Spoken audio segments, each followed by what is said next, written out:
The Ottoman Empire stretched all the way to what is now Libya. But why on earth is modern Turkey gambling for influence there, even sending troops? Well, it's not just earth they're interested in, it's the sea and what lies beneath.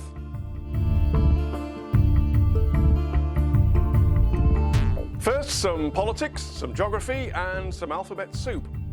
9 painful years after the overthrow of Gaddafi, there are 2 governments in Libya. In Tripoli, there's the UN-recognized Government of National Accord, the GNA. And in the east, there's the Tobruk administration, which is dominated by Field Marshal Khalifa Haftar's Libyan National Army, the LNA.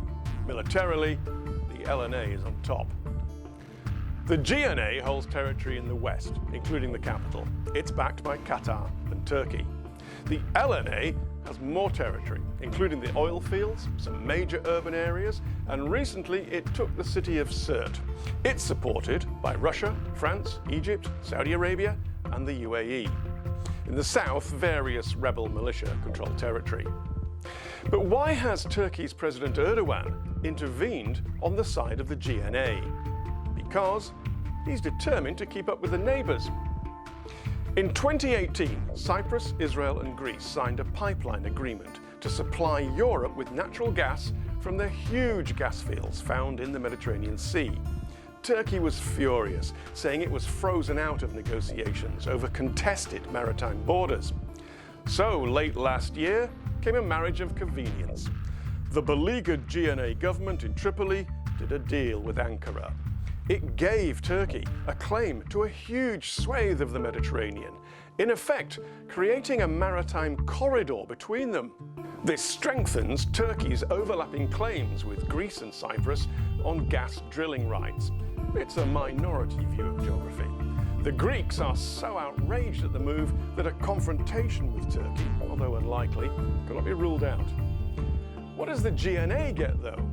It gets dozens of Turkish troops and thousands of Syrian mercenaries sent by Ankara to save it from the LNA's forces who are nearing the capital. But the Turks are not there to win a war. They're there to force a lasting ceasefire, which means the survival of a government which recognizes its claims to drilling in the area. The GNA just has to not lose. There are other reasons for Turkey to get involved, potentially an opportunity to build a naval base in the East Mediterranean. The Russians have a similar interest. Several hundred Russian mercenaries are fighting alongside the LNA.